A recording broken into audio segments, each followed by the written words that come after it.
कथा आहे।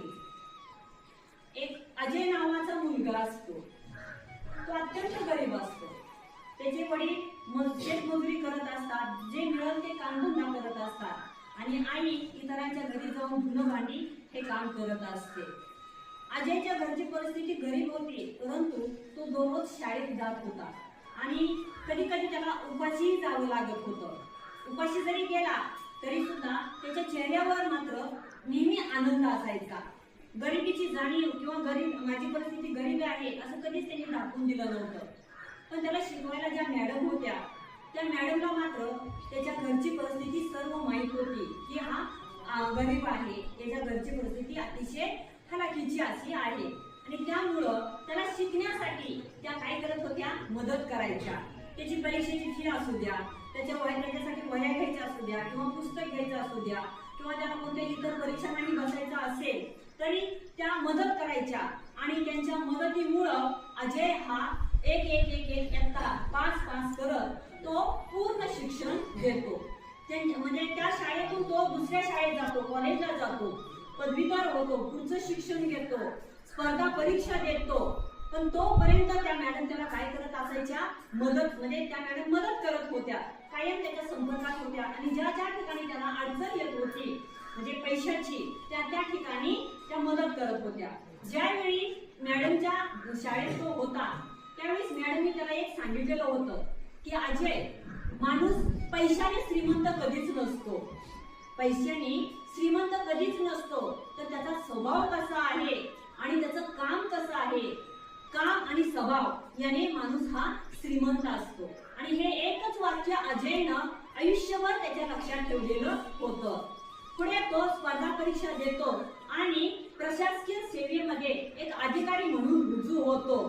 रुजू झाल्यानंतर ज्या गावात तो होता त्या सर्व गावाला अजयचा अभिमान वाटतो की आपल्या गावातला मुलगा, आई वडिलांना तर खूपच अभिमान वाटतो की आपला मुलगा, आपली परिस्थिती गरीब असून सुद्धा तो हलाखीच्या परिस्थितीमध्ये शिकला आणि एक आता प्रशासकीय अधिकारी झालेला आहे। आई वडिलांसारखा तर आनंद अजून कुणालाच झाला नाही, गावकऱ्यांनाही आनंद झाला की आपल्या गावातला एक मुलगा प्रशासकीय अधिकारी झालेला आहे। आणि मॅडमलाही माहित होतं, शाळेच्या शिक्षकांनाही समजतं की आपल्या शाळेतला एक विद्यार्थी आज प्रशासकीय अधिकारी झालेला आहे। सर्वांनाच आनंद होतो। बघता बघता दिवस जातात आणि आषाढ महिना येतो। आषाढ महिन्याच्या पौर्णिमेच्या दिवशी म्हणजे ज्या दिवशी गुरुपौर्णिमा असते त्या दिवशी अजय आपल्या गावामध्ये येतो, म्हणजे आपल्या घरी येतो।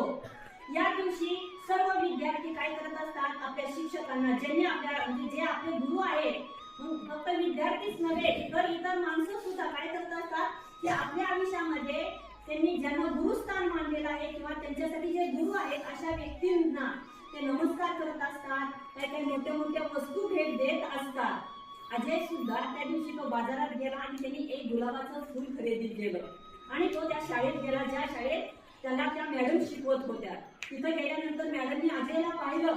अजयला पाहताच मॅडमला खूप आनंद झाला। अजय किती दिवसांनी आला रे भेटायला आणि तेही आज गुरुपौर्णिमा आहे, तू माझ्यासाठी काय बक्षीस म्हणजे काय गुरुदक्षिणा आणलेली आहे।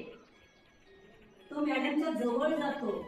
जवळ गेल्यानंतर तो मॅडमच्या पाया पडतो खाली वाकून आणि खाली वाकूनच पाया पडतच तो म्हणतो, त्याच्या चरणावर गुलाबाचं फूलही ठेवतो, मॅडम, गुरुदक्षिणा म्हणून तुम्ही जे मला आतापर्यंत म्हणजे माझ्यावर संस्कार केलेले आहेत त्या संस्कारानुसार मी ज्या लोकांची सेवा करत आहे आणि ज्या लोकांसाठी निर्णय घेत आहे ते प्रामाणिकपणे घेत आहे आणि हीच माझी गुरुदक्षिणा आहे।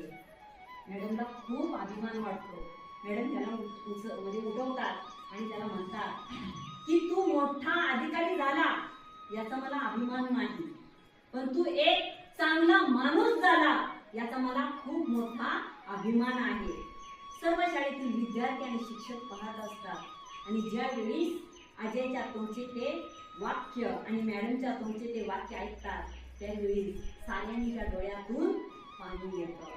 मॅडमला खूप अभिमान वाटतो की माझा विद्यार्थी एक प्रामाणिक अधिकारी आहे आणि तो जनतेची सेवा करण्यासाठी प्रामाणिकपणे निर्णयही घेतोय आणि जनतेची सेवाही करत आहे।